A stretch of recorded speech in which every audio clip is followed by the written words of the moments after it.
안녕하십니까. 사랑하는 동마루교회 성도 여러분, 오늘 다시 저희들 네 사람이 모였는데 오늘은 그 영상 속에서 우리 성도님들이 알던 박은태 목사, 또 여기 양옆에 계신 세 명의 전도사로 생각하지 마시고 오늘은 우리가 2000년 전에 네 명의 성서기자를 초청을 해가지고 오늘은 성경에 대한 이야기도 듣고 간담회를 하는 4명의 성경기자 초청 간담회가 되겠습니다. 과연 그 4명이 어떤 사람인지 궁금하지 않으십니까? 어떤 사람들이 왔는지 한번 들어보시죠. 우리 왼쪽부터 자기 자신을 소개시켜 주시죠. 네, 안녕하십니까. 저는 세리 마태입니다. 예수님의 12제자 중에 한 사람이었고요. 아마도 그때 당시에 저는 이 문서 작업과 이런 것들에 있어서 능통했었기 때문에 제가 아마 이 서기의 이런 역할을 좀 하고 있지 않았을까 싶은 생각이 듭니다. 세리 마태께서 오늘 2000년의 시간을 거슬러 올라오셨군요. 네. 안녕하세요. 저는 마가 요한입니다. 마가복음서를 저술했는데요. 이 복음서 저자 중에 유일하게 예수님의 제자가 아닌 저술가입니다. 그런데 제가 이렇게 마가복음을 저술할 수 있었던 것은 이 베드로의 통역관이기도 하며 또 베드로전서에 보시면 이 베드로의 영적인 아들이기 때문에 베드로를 통하여 많은 것들을 듣게 되었고 그래서 누구보다 생생하게 예수님의 사역을 기록할 수 있었습니다. 그리고 잘 아시겠지만 이 바나바의 친척이기도 하고 또 사도 바울과 함께 여행을 떠났던 그런 사람입니다. 그 마가를 또 우리가 만날 수 있게 된 것, 그것도 참 오늘 반가운 일입니다. 자, 그러면 옆에 계신 분은 누구십니까? 네, 안녕하세요. 저는 누가복음의 저자이자 사도행전의 저자인 누가라고 합니다. 제 이미지 딱 보시는 대로 아시겠지만 또한 우리 누가복음을 원어로 보시면 아실 수 있겠지만 제가 굉장히 교육을 많이 받은 사람이고 굉장히 지적인 사람이라는 것을 아마 여러분들 아실 수 있을 것 같습니다. 또한 저는 유대인이 아니라 이방 사람으로서 기독교를 믿고 있는 그런 사람이었습니다. 그리고 또한 여러분들이 잘 알고 있다시피 저는 약간 의료기술 이런 것들을 갖고 있는 그런 사람이었습니다. 그래요. 또 누가는 역사기술에 능통했던 사람이어서 이 중에 마태하고 누가가 굉장히 똑똑하다고 싸울 것 같은데 오늘 어떻게 되는지 한번 보겠습니다. 저는 사도 요한입니다. 이 사도 요한은 성경 속에 요한복음 그리고 요한 1, 2, 3서 그 다음에 요한계시록을 기록한 이 야고보의 형제 요한이 되겠습니다. 제가 아마 이 세 사람들 중에서 제일 장수한 사람으로 제가 거의 그 1세기의 마지막까지 살아남는 그런 일을 했었는데요. 이 요한복음은 특별히 마태, 마가, 누가와 굉장히 다른 그런 관점에서 특별히 이 세 사람보다는 제가 좀 더 많이 할 말이 오늘 있을 것 같습니다. 궁금하시죠? 그런데 우리 마가 선생님, 2000년의 시간을 거슬러 왔는데 뭐 타고 오셨어요? 저는 열심히 낙타를 타고 여러분을 만나기 위해서 달려왔습니다. 2000년 걸리셨겠네요. 네. 누가 선생님은 좀 신기종을 타고 오지 않았을까요? 좀 신기종을 타고 오려고 했으나 아직까지 이 세상에 적응이 안 된 관계로 저는 걸어서 열심히 뜨벅뜨벅 걸어서 왔습니다. 이 2000년의 시간을 거슬러 올라서 저희들이 오늘 우리 성도님들 만납니다. 오늘 이 시간에는 사실 다음 주부터 요한복음을 우리 성도님들과 함께 설교 시간 주일 1, 2부 예배 때 나누는데요. 그것을 위해서 우리 이 네 분의 성경의 기자들을 모셔놓고 우리 성도님들에게 도움을 주려고 합니다. 자, 오늘 한번 그 사복음서 마태, 마가, 누가, 요한의 세계로 함께 떠나보실까요? 가시죠. 근데 마가 선생님 다시 걸어가야 되나요? 제가 좀 부유하게 살기 때문에 돌아갈 때는 좋은 걸 타고 마차 타고 가시죠.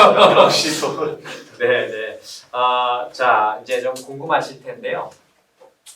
이 마태복음이 가장 성경 신약성경에 제일 먼저 있지 않습니까? 네, 그렇습니다. 그래서 우리 마태 선생님이 자부심도 많으실 것 같아요. 그래서 마태 직업이 뭐였나요? 네, 제 직업은 세리였었습니다. 예수님을 만나기 이전에는 이제 사람들에게 세금을 걷는 이런 세리였었는데 사실 그때 당시에는 사람들에게 손가락질을 좀 많이 당하는 또 그런 직업이기도 했었죠. 근데 마태가 그러면 마태 선생님은 꽤 나쁜 분이셨네요. 뭐 이게 꼭 그렇다고만 볼 수 있는 것은 아닙니다. 원래 다 예수님을 만나면 이렇게 변화되고 그러는 거잖아요. 할렐루야. 그때는 근데 재밌는 건 그 마태가 어떻게 보면 마가 여기 또 이방인 누가 또 유대인 요한은 또 갈릴리 어부 출신인데요.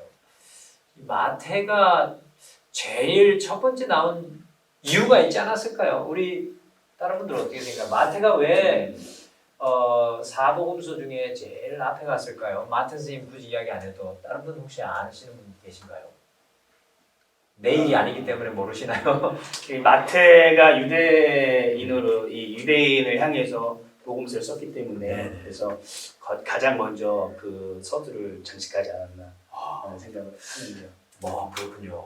저도 그렇게 생각합니다. 이 사실은 마태가 세리이긴 하지만 그 구약과 신약의 다리를 잇는 유대인의 역할을 하면서 마태복음의 구약을 많이 인용을 하셨죠, 마태 선생님? 네, 그렇습니다. 일단 마태복음을 처음부터 이렇게 잘 읽어보시면 알겠지만 다른 복음서들과는 좀 다르게 구약의 성경을 직접적으로 똑같이 인용한 부분이 한 50번이 넘게 제가 인용을 좀 했고요. 또 그 구약에 있었던 사건들을 좀 암시하는 것들이 한 70번 이상. 네, 이렇게 해서 한 100번 이상 이제 구약을 인용하는 부분들이 이 마태복음 안에 많이 드러나 있습니다. 그래서 구약의 브릿지 역할, 이 다리 역할을 우리 마태 선생님이 했기 때문에 네. 마태복음이 제일 먼저 앞에 위치하게 된 것 같습니다. 네, 맞습니다. 이 구약과 신약을 이어주는 다리의 역할로서 제가 굉장히 자부심을 느끼고 있는데요. 네. 물론 사실은 제가 좀 이 옆에 계신 마가 선생님의 먼저 쓰여진 이 책을 인용을 좀 많이 해서 한 80% 이상을 사실 입은 거나 마찬가지거든요. 그래서 일단 인정하기는 하지만 그러나 다른 복음서들에 쓰여져 있지 않은 내용들이 또 이 마태복음에 굉장히 많이 등장을 하게 되고요. 네네. 특별히 이 마태복음 안에서는 아까도 다들 말씀해 주셨듯이 이제 전형적인 전 유대인이기 때문에 이제 유대인을 대상으로 사실은 쓰여진 성경이 맞기는 하지만 사실 이방인들과의 다리를 연결해주는 네네. 그런 역할을 마태복음에서 하고 있습니다. 마태 선생님의 이야기가 굉장히 중요하기도 하고 우리 세 사람 같은 굉장히 기분 나쁜 이야기도 있어요. 순서적으로 맨 앞에 갔기 때문에 굉장히 기분 나쁜데 제일 기분 나쁜 분은 마가 선생님이 아닐까 어떻게 생각하십니까? 제 거를 그렇게 많이 하셔가지고 저작권 신고해야 되는 거 아닙니까 이거? 조만간 복수해서 네. 마가 선생님은 마태복음 다음으로 이어졌는데 제가 생각하기에는 그런 측면에서 우리 마태 선생님은 그 구약의 왕적인 이 메시아의 이야기를 많이 하셨어요. 그러니까 구약의 다윗의 계보를 이어가는 왕적인 메시아의 이야기를 마태 선생님이 많이 했다면 마가 선생님의 주안점은 뭘까요? 복음서가 몇 장 되나요? 마가복음은 16장으로 가장 좀 짧게 쓰셨네요. 그래서 짧게 쓰여지고 속히 곧바로라는 단어가 많이 적혀 있거든요. 왜냐하면 예수님의 그 긴급성, 우리가 예수 그리스도를 믿고 구원받아야 되는 긴급성을 강조했기 때문에 16장이긴 하지만 그런 메시지가 담겨져 있습니다. 그리고 그 당시 저희가 쓰여진 당시가 이제 로마의 박해를 받고 있는 그 이방인들 향해서 이 복음서를 쓰게 됐거든요. 그래서 예수님께서 고난과 순환을 당하시면서 우리를 구원하신 예수님이시다라는 걸 초점으로 맞춰가지고 그 당시에 힘들고 어려운 사람들을 위로하고 또 어떻게 그 안에서 예수님을 믿을 수 있을까? 제자의 삶을 살아갈 수 있을까를 강조하기 위해서 그렇게 중점적으로 저술하게 되었습니다. 그럼 마가 선생님이 요 마가복음 쓰셨을 때에는 어디에 계셨을까요? 저는 마가복음을 쓰실 당시에 그 감옥 안에 감옥에 안에 네. 어디 로마의 감옥 안에 아하. 갇혀 있는 로마에 계셨군요. 네.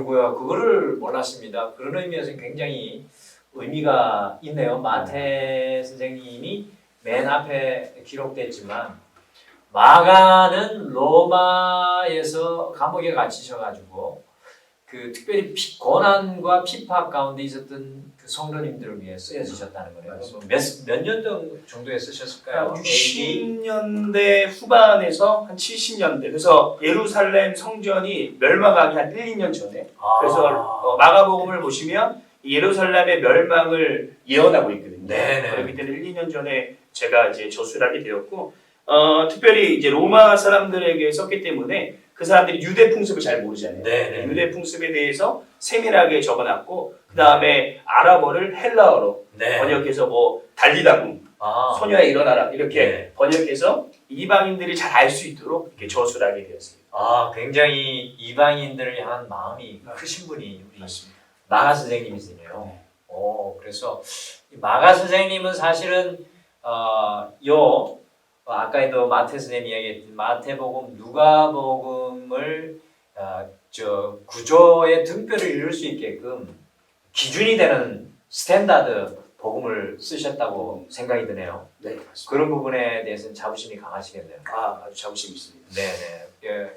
어쨌든 누가 선생님 같은 경우에는 또 특별하게 있을 것 같은데 마태는 유대인의 메시아로 온 왕적인 이 예수님을 그렸다면 그러면 이방인들을 위해서 온 이 종의 모습인 예수님을 그리신 거죠? 네, 맞습니다. 누가복음의 특징은 어떤 걸까요, 누가 선생님? 일단은 큰 자부심이 있는 거는 일단 누가복음만을 봐도 제가 분량이 조금 많지 네. 않습니까? 네. 또한 저는 누가복음뿐만이 아니라 사도행전까지 제가 이렇게 저술을 했는데 이 누가복음과 사도행전을 다 합치면 그 신약의 4분의 1이라는 이 광범위한 범위를 제가 차지하고 있다고 할 수 있습니다. 그런 자부심이 저희 조금 있습니다. 네네. 그리고 또한 저는 또 다른 분들과는 또 다르게 유대인이 아니라 이방인이다 보니까 좀 더 이방인의 초점을 맞춘다는 점에서 이게 다른 복음서들과는 조금 다른 특징을 또 지닐 수 있을 것 같습니다. 네. 또한 그런 이제 이방인들뿐만이 아니라 저는 이제 사회 약자 계층, 그러니까 뭐 여성, 그 당시에 존중받지 못했던 여성이나 어린 아이, 노인, 약간 이런 사회적 약자 계층을 저희 그 누가복음을 통해서 잘 표현하고 있는 것으로 아마 좀 특징을 들 수 있을 것 같고, 그다음에 또 다른 복음서보다는 조금 더 역사에 조금 더 치중해가지고 구체적인 그런 역사 시간을 좀 설명하고 있다는 점에서 아마 다른 복음서들과는 조금 차별점을 둘 수 있을 것 같습니다. 네. 제가 이 누가 선생님 보게 되면은 마태 선생님은 아까 이야기했듯이 왕으로 오신 제사장적인 예수님을 하이라이트 하셨고, 마가 선생님은 우리를 위해 섬기러 오신 종으로서의 예수님의 모습을 하이라이트 하셨다면, 아까 누가 선생님이 이야기했듯이 이 역사적 예수, 인간으로 오신 예수님을 잘 설명을 하셔서 네. 약자와 가난한 자를 이렇게 잘 대변해 주시는 그런 복음서를 써주셨다는 데에 대해서 굉장히 이방인을 대표하는 그런 부분에 있어서 그렇습니다. 자부심이 아주 클 것 같습니다. 이 마태, 마가, 누가복음을 묶어서 한마디로 하는 말이 있지 않습니까, 마가 선생님? 공감복음이라고. 그 어렵네요 말이. 그래서 이 공통된 그런 주제를 네. 가지고 나아가는 복음서라서 공감복음이라고 이렇게 얘기합니다. 그러면 한문으로 하면 같을 공자에다가 관자네요. 벌관자. 그래서 이 어떻게 보면 마태, 마가, 누가 이 세 분들은 상당히 비슷한 성향을 가지신 분들이네요. 네, 맞습니다. 상당히 기분 나쁜 게 요한인전은 상당히 소외되고 있거든요. 그 2000년 당시에도 이 세 분들이 저를 소외시켜가지고 요한복음은 공감복음이 아닙니다. 좀 특별한 공간복음에 소속되지 않은 그래서 제 4의 복음서라고 이야기를 하는데 저는 그래도 저만의 자부심이 있습니다. 이 공간복음서 중에 공간복음서 다음에 나오는 제4 복음서 요한복음서에는 이 다른 세 복음서에 없는 예수님의 이야기들이 기록이 되어 있어요. 그래서 저는 굉장히 자부심이 강하고요. 우리 성도님들에게 성경을 처음 읽을 때 구약에서는 성경 처음 읽을 때 어디 읽어야 되나요? 보통? 창세기. 그렇죠. 맞습니다. 창세기를 읽어야 구약에서는 처음이지만 신약에서는 어디를 읽어야 될까요? 마 선생님. 처음에 있으니까 마태. 에이, 누가를 읽어야죠. 누가를 읽어야 4분의 1 가는 거지. 선생님들 주먹 왔다 갔다 하는데 사실은 이 많은 분들이 제가 요한복음을 써서 그런 게 아니라 요한복음을 읽어야 된다. 그 이유는 뭐냐면 요한복음의 특징은요. 예수님이 누구신지를 누가 선생님처럼 역사적 예수님을 쓴 것도 아니고요. 마태 선생님과 같이 요한도 유대인이지만 유대인을 향한 복음서만 쓴 것이 아니고 또 이 마가 선생님처럼 그 힘들고 어려운 그 시대를 향해 쓰긴 했지만 더 이 예수님의 포커스를 맞춰서 예수님이 누구신지 예수님의 정체성에 대해서 예수님을 믿고 어떻게 생명을 얻을 것인지에 대해서 써놓은 것이 바로 요한복음이기 때문에 이 신약 성경을 읽게 되면은 나 요한의 복음을 좀 제일 먼저 읽는 것도 우리 성도님들에게는 굉장히 중요합니다. 다시 한 번 더 제가 우리 다른 선생님들 정리하겠습니다. 마태복음은 왕으로 오신 제사장적인 예수님, 마가복음은 이 종으로 오신 예수님, 누가복음은 인간으로 오셨던 예수님, 그러면 요한복음은 하나님의 아들 그리스도 예수 신으로 오셨던 예수님에 대해서 아주 잘 말씀해주고 있습니다. 좀 더 우리 그러면 구체적으로 한번 들어가 보시죠. 이 마태 선생님, 이 마태복음 전체적인 좀 골자를 어떻게 정리해 주실 수 있겠습니까? 28장이죠. 굉장히 네, 긴 그렇습니다. 복음서를 쓰셨네요. 네, 맞습니다.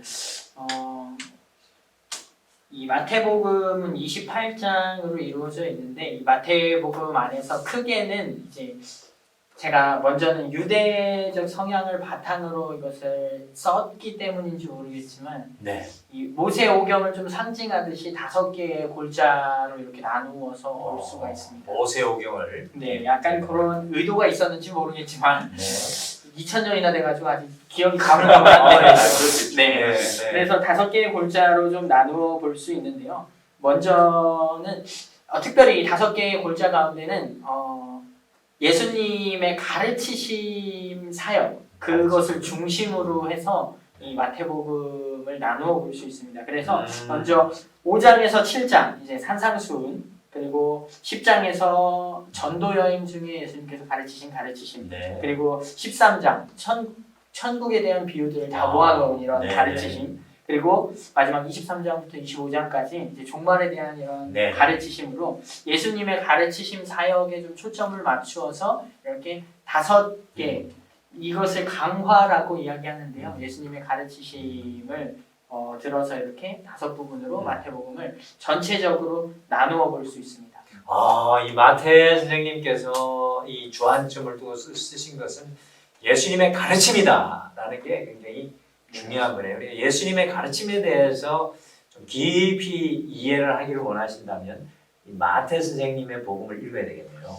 네네 맞습니다. 그래서 특별히 이 마태복음에서 보면은 너희가 그렇게 들었으나 너희에게 이르노니라는 이런 부분이 산상수훈에서 계속해서 반복되어지고 있거든요. 네. 그러니까 이것은 과거에 이제 모세가 이제 유대인들에게 있어서는 모세의 율법이 가장 네네. 큰 권위를 두고 있었지만 그러나 예수님께서 지금 오심으로 인해서 그 모세의 가르침 위에 예수님의 가르침 그러니까 예수님의 권위를 더 높이 두는 네. 이러한 부분들을 잘 표현해주고 있습니다. 그래서 지금 우리 마태 선생님 이야기한 게 특별히 산상수훈이 마태복음 5장부터 7장까지죠. 네네 맞습니다. 마태복음 5장부터 7장까지는 사실 산상수훈인데 그 산상수훈이 모세 오경을 업그레이드하는 영적인 해석으로 쓰신 거죠. 네네 맞습니다. 그래서 예수님이 어떻게 보면 율법 1.1핵을 다 폐지한 것이 아니라 그것을 더 업그레이드해서 영적인 부분을 해석한 것을 제가 봐도 우리 마태 선생님이 아주 잘 표현해 주셨던 것 같고요. 특별히 이 마태복음에는 다른 성경이 없는 부분이 하나 있는 게 제가 보고 깜짝 놀랐어요. 예수님의 족보를 굉장히 신경 써서 쓰셨더라고요. 네 맞습니다. 네. 이 예수님의 족보가 저희 마태복음의 가장 특징적인 부분인데 처음에 시작할 때 일단 먼저 이제 다른 복음서에서는 자신의 직업을 밝히든지 이런 것들이 네. 없는데 일단은 저를 좀 어필하고 싶어서요. 네네. 제가 세리라고 이렇게 하면서 음. 세리 마태라고 소개를 하면서 네네. 일단은 저의 직업에 대한 음. 것을 소개하면서 제 겸손한 모습 세리가 네. 그 당시에는 네네. 존중받지 못했으니까 그러면서 예수님의 족보들을 소개를 하고 있는데 네네. 이게 또 이유가 있습니다. 아. 제 유대적인 성향을 굉장히 네. 가지고 있었다고 했잖아요. 네네. 아까 이 요한 선생님이 말씀해 주신 것과 같이 음. 이제 왕으로 오신 메시아를 잘 표현해 주기 위해서 이제 유대인들에게 쓰여진 1차적인 저자가 유대인들에게 복음을 전하기 네네. 위한 것이라고 했는데 네네. 이 예수님이 유대인들이 그토록 기다렸었던 왕적인 메시아이다라는 네네. 것을 강조하기 위해서 이 가장 첫 부분에 이제 음. 구약과의 다리를 잇는 부분에 그 네. 메시아로서의 오신 예수님을 이야기하고 있습니다. 그렇군요. 저도 1세기에 때 이렇게 기억을 더듬어보면 옛날에 그 유명한 바리새인들, 제사장들은 자기들의 족보를 기록한 문서를 들고 다녔을 정도니까 우리 마태 선생님께서 예수님의 그 왕적인 것을 드러내기 위해서 예수님의 족보를 기록해 주신 것은 유대인들을 위해서는 상당히 도움이 되는 말씀이 되겠습니다. 14대, 14대, 14대 세 번에 걸쳐서 쓰신 마태 선생님의 세리적 그런 어떤 특징이 가장 잘 드러나 있는 게 족보가 아닌가. 그리고 또 다른 복음서에 없었던 그 지상 명령이 있더라고요. 강력하게 이 마태복음의 그 어떤 또 강력함이 그것 같아요. 그래서 오늘날에도 이 마태복음 28장인가요? 네, 맞습니다. 그 말씀이 정말 많은 성도들에게 큰 이 영향력을 미치는 것 같습니다. 마태오 선생님 굉장히 훌륭하십니다. 감사합니다. 지금 마가 선생님, 네. 마가복음의 구조나 또 그거를 좀 더 깊이 한번 들어가 보실까요? 네. 마가복음의 시작은 이렇게 시작하거든요. 하나님의 아들 예수 그리스도의 복음의 시작이라고 시작하면서 이 마가복음의 중심은 모든 것이 예수님의 십자가를 향해 달려가고 있다라고 네네. 보시면 읽으실 때 좀 도움이 되실 겁니다. 그래서 마가복음 1장부터 8장 21절까지 예수님께서 갈릴리에서 이 사역을 준비하시고 그 다음에 사역을 시작하는 모습을 다루고 있고요. 네. 그 다음에 8장 22절부터 10장 52절은 예수님께서 제자들과 함께 예루살렘으로 떠나시는 네. 그런 과정을 다루고 있습니다. 그리고 마지막으로 11장 1절부터 16장 이 마지막을 보시면 예수님께서 예루살렘에 오셔서 체포되시고 십자가를 지시는 네. 장면까지 이렇게 세 막으로 구성되어 있어서 모든 것들이 십자가를 향해서 달려가고 있다라고 네. 생각하시면 좀 이해가 도움이 되실 겁니다. 그렇군요. 그 특별히 이 마가복음은 그 우리 마가 선생님의 이 저기를 가만히 읽어보면은 이 복음이 시작된 것에 대해서 예수 그리스도의 복음이 시작되어 가지고 제자들을 어떻게 바꾸고 사람들을 어떻게 바꾸는 그러한 것에 주안점을 많이 두셨더라고요. 네, 맞습니다. 제가 이 집필할 때 당시가 많은 박해와 어려움들이 있어서 이 예수님 믿는 사람들이 어떻게 그 안에서 믿음을 가지고 살아갈 수 있을까라는 제자도를 강조를 많이 했거든요. 그렇기 때문에 이 제자들이 변화되어지고 그 어려운 환경 가운데서 예수를 믿어가는 그런 과정을 좀 자세히 다뤄지고 있습니다. 그러면 복음의 시작이 예수 그리스도에게 시작됐지만 그 복음을 이어가는 제자들에 대한 것에 대해서 좀 깊숙이 알려면 마가복음을 반드시 읽어야 되겠네요. 네, 맞습니다. 내가 좀 예수의 제자로 더욱 귀하게 세워주고 싶다고 생각하시면 마가복음을 깊이 읽으시면 예수님의 제자로 더 든든히 세워지지 않을까 생각합니다. 저도 마가복음의 한 부분이 기억나는데 베드로 선생님이 정말 그 예수님이 누구인지 고백, 주는 그리스도시요 살아계신 하나님의 아들이시라고 고백한 다음에 나를 따라오려거든 예수님이 하신 말, 자기의 십자가를 지고 나를 따라오라는 그 제자도의 말씀이 특별히 기억이 나는 것 같습니다. 그래서 마가 선생님의 1장부터 16장까지 짧은 말씀이지만 네. 굉장히 우리 제자로 변화되어야 할 저희들에게 임팩트 있는 말씀이시네요. 맞습니다. 훌륭하십니다.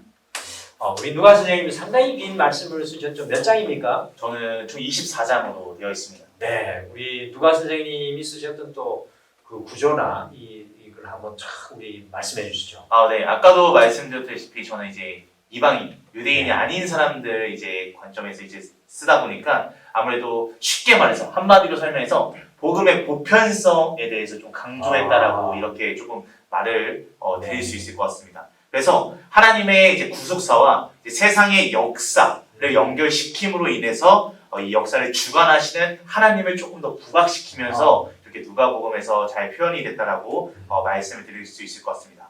또한 예수님의 이 족보를 나열할 때도 아브라함에 귀결시키기보다는 좀 더 확대해서 더 나아가서 아담에서 더 나아가 하나님과 궁극적으로 연결시킴으로 강조시키는 그런 보편성에 대해서 조금 더 확실하고 간단하게 이렇게 설명을 해주고 있는 것이 이 누가복음의 제가 저술한 특징이라고 이렇게 말을 할 수 있을 것 같습니다.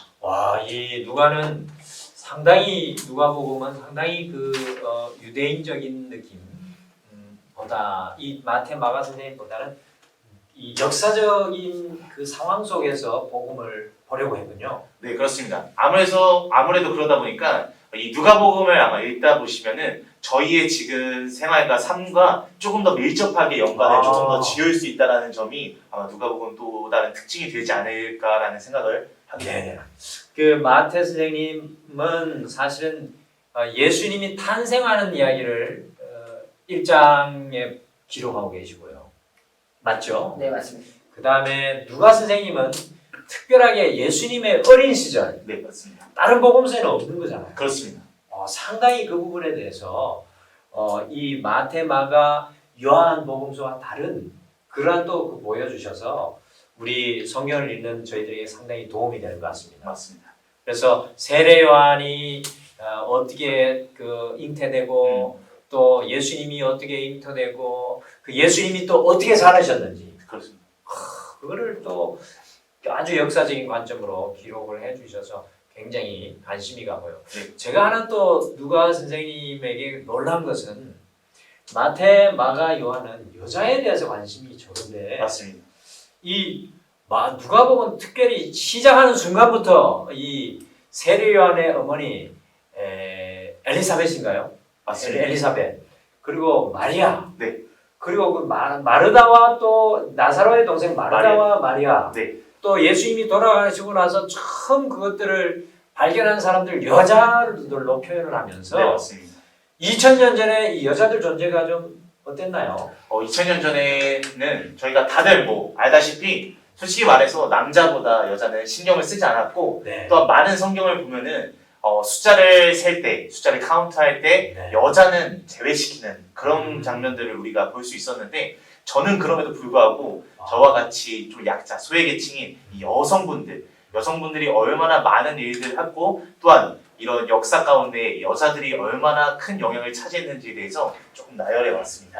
그래서 사실 누가복음은 오늘날의 사회 운동의 시초가 아닐까 생각이 듭니다. 왜냐하면은 약자와 소외된 자들, 약한 자들에 대해서 굉장히 관심을 맞습니다. 가졌어요. 우리 마태 선생님하고는 상당히 두 분이 네. 이 대조가 되는 부분이죠. 그렇습니다. 그래서 죄송합니다만 마태 선생님은 상당히 엘리트 계층에 관심을 가지셨다면 우리 누가 선생님은 상당히 이 민초들 그렇습니다. 그래서 물론 제가 엘리트이긴 했지만 네. 그래서 더 약한 사람들한테 관심을 갖고 아마 그랬던 것 우리 같습니다. 마태 선생님보다는 엘리트란 이야기시죠? 어떻게 성경을 원어로 보시면 잘 아시겠지만 표현 자체가 다릅니다. 저는. 네. 네. 마태 선생님 상당히 기분 나쁘시겠어요. 네, 오늘 저녁에 두 분이 하여튼 해결을 하셔서 네, 감사합니다. 저는 이제 요한복음을 기록을 하면서 이 요한은 아까도 말씀드렸지만 제가 쓴 이 요한복음은 다른 분들하고 틀려요. 아까 물론 뭐 누가 선생님이 이야기했지만 아담까지 연결시켰다라고 했는데 저는 이 요한복음의 서론 부분인 요한복음 1장 1절에서 18절까지가 요한복음의 서론인데 저는 우리 예수님을 태초에까지 연결시켰습니다. 태초에 말씀이 계시니라. 이 예수님이 태초에 계신 것까지 연결시켰던 복음서는 요한복음서다. 그래서 예수님의 신적인 부분들을 굉장히 강조를 시켰고요. 그래서 요한복음 1장 1절부터 18절까지 서론 이후에 1장 19절부터 12장까지 저는 거기에 예수님의 7가지 표적을 기록해 놓았습니다. 이분들은 기적을 기록해 놓으셨는데 저는 요한복음은 기적이라고 하시면 안 됩니다. 사인이라고 하셔야 돼요. 표적. 왜냐하면 단순히 예수님의 그 표면적인 기적을 기록해 놓은 것이 아니라 그 예수님의 표적, 예수님의 기적 뒤에 숨겨진 7가지의 기적을 통해서 예수님이 누구인지 제가 1장 19절부터 12장까지 기록을 해놨고요.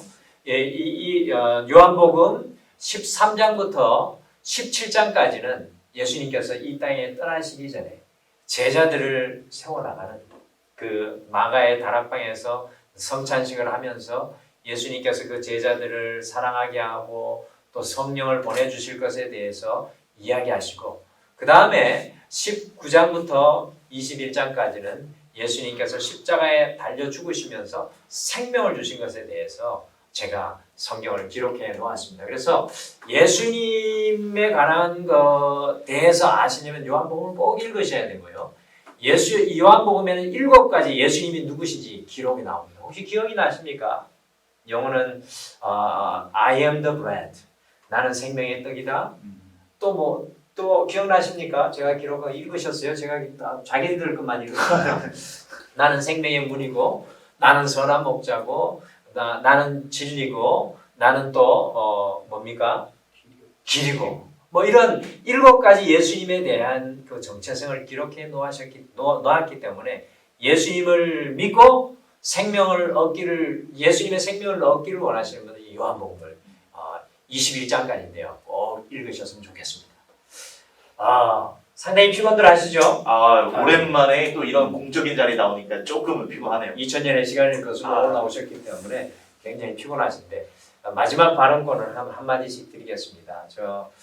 우리 네 분들 멀리서 오셨는데 이제 정리를 하면서 우리 마지막 발언권을 좀 드리겠습니다. 마태 선생님 꼭 하고 싶은 말이 있으신가요? 끝으로 이 마태복음을 좀 정리하면서 말씀드리면 제가 강한 유대적인 사고를 가지고 이렇게 믿지 않는 이제 유대인들을 1차적인 대상으로 이렇게 마태복음을 저술하였다고 하였는데 약간 지금 이야기하는 분위기가 유대인들에게만 복음을 썼구나라는 분위기로 좀 몰아가시는데 네. 굉장히 기분이 나빴습니다. 네.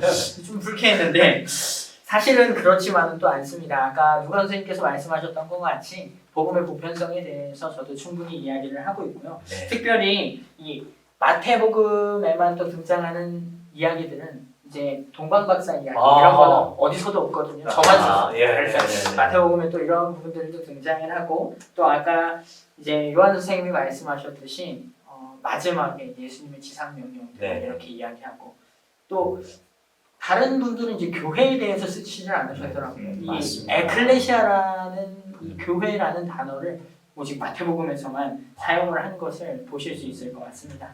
중요한 말씀입니다. 예, 마태복음도 마찬가지로 복음이 이제 특정한 자들, 유대인들에게만 한정되어서 선택된 민족들에게만 주어진 것이 아니라 네. 누구에게나 보편적으로 이제 주신 것이라는 것을 또 강조하면서 강한 유대적 사고에 그 위에 복음의 보편성을 더한 굉장히 복음적인 성경이라고 다시 한번 말씀을 드리고 싶습니다. 구약과 신약의 다리를 이어주셔서 감사합니다. 우리 마가 선생님 마지막으로 한 말씀 해주시죠. 그래서 양쪽에서 본인들만 있다. 뿌리는 저로부터 시작했다. 네네네. 기억해 주시면 좋을 것 같고요. 전 2가지만 한번 얘기하고 싶습니다. 이 성경 마가복음을 보면 예수님께서 하나님의 아들이심을 되게 상당히 강조하고 있거든요. 그러면서 예수님께서 기적을 행한 것을 밝히시는 것을 꺼려하십니다. 왜냐하면 예수님께서는 그냥 기적을 행하신 분으로 나타내시는 것이 아니라 하나님의 아들임을 강조하기 때문에 이 기적을 나타내시는 것을 알려지는 것을 좀 꺼라 하셨고요. 그 대신 예수님께서 세례 받으실 때 또 변화산 사건에서 또 귀신들이 또 이렇게 예수님의 죽음을 지켜본 백부장이 예수님께서 하나님의 아들이심을 강조하면서 예수님께서는 그냥 인간이 아니라 하나님의 아들이신 분을 이렇게 나타내고 있고요. 또 이 마가 임체가 1차 전도 여행 때 바나바와 그 다음에 사도 바울과 같이 열심히 여행을 떠났습니다. 네. 근데 제가 좀 부유하게 살았거든요. 마가의 다락방 저희 집인 거 아시죠? 네. 그래서 근데 가다 보니까 너무 힘든 거예요. 네네. 그래가지고 돌아갔다가 네. 이제 나중에 바나바 사도 바울이 저를 데리고 가냐 마냐를 가지고 좀 분쟁이 있었었는데요.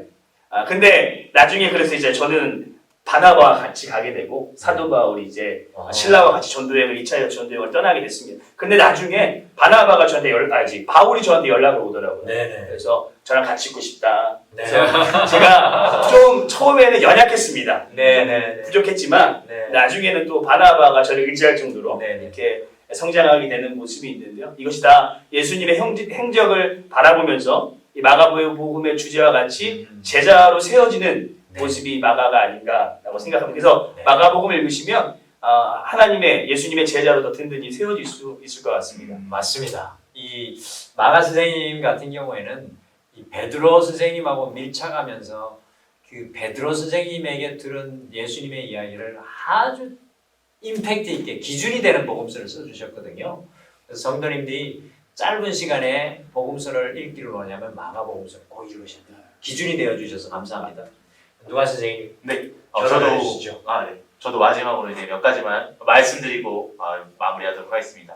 아무래도 저는 아까도 우리 요한 선생님이 말씀하신 것처럼 인간으로 오신 예수님에 대해서 조금은 강조해서 썼습니다. 그래서 저의 이 누가복음을 잘 살펴보시면 수도 없이 예수님께서 하나님께 기도하시는 장면을 우리가 살펴볼 수 있습니다. 또한 예수님도 인간의 모습으로 오셨기 때문에 하나님께 기도하는 모습, 그런 것들을 누가복음을 통해서 수도 없이 많은 장에서 살펴볼 수 있고요. 또한 이 누가복음을 살펴보게 되면 이 성령의 역사가 강조된 측면을 우리가 살펴볼 수 있는 것을 볼 수 있습니다. 아까도 말했듯이 이 세례 요한의 탄생 그리고 예수님의 어린 시절을 설명하는 데부터 성령의 어떻게 역사심이 강조가 되었고 성령이 어떻게 충만하여서 그렇게 어린 생활이 시작되고 탄생했는지에 대해서 성령의 역사와 충만하심을 충분하게 이 누가복음을 통해서 설명을 하고 있다고 말씀드릴 수 있을 것 같습니다. 그래서 이 누가복음을 자세히 잘 살펴보고 묵상하시게 되면은 우리 이 많은 분들께서 누가복음을 통해서 우리의 기도 생활과 또한 성령의 역사심을 충만히 느낄 수 있는 그런 복음서가 되지 않을까라는 이런 생각을 하고 여러분들께 이 누가복음을 꼭 묵상하시길 강력 추천드립니다. 감사합니다. 사실 누가복음은 오늘날 살아가는 우리들에게 하나님과 동행하는 성령님의 역사에 대해서 정말 잘 기록해 주셨어요. 그래서 사도행전하고 짝을 이루어서 읽으시면 더 좋겠죠? 뭐 말할 필요가 있을까요? 신약성경의 4분의 1인데. 네, 맞습니다. 저는 이제 요한으로 마지막 이 결론을 내리자면 요한은 이 세 분들한테 소외된 복음서 같지만 이 마태, 마가, 누가가 가지지 않은 부분들을 보충하면서 어떻게 보면 복음서의 결론이라고 하겠습니다. 제가 계속해서 말씀드리지만 요한복음은 두 가지 언어가 가장 중요합니다. 믿는다는 것과 그리고 영생 얻는 것. 요한복음의 초점은 어떻게 믿고 어떻게 영생을 얻는지에 대한 가장 신앙의 원초적인 그런 고백을 도와주는 말씀입니다. 요한복음으로 초청합니다. 우리 마태, 마가, 누가 선생님 오늘 우리가 싸운 것 같지만 사실은 우리가 굉장히 가깝지 않습니까? 사랑은 우리 하면서 손을 좀 잡고 같이 연합을 해서 하나님의 나라를 이루기 위해서 오늘 이 간담회를 하면서 하나님을 선포합니다. 같이 외쳐주세요. 우리는 하나다. 우리는 하나다. 네. 성도 여러분, 이렇게 재밌게 우리가 시간을 만들어 봤습니다. 지루하지 않게 하기 위해서 우리가 이렇게 해봤는데 굉장히 좋은 시간 같고요.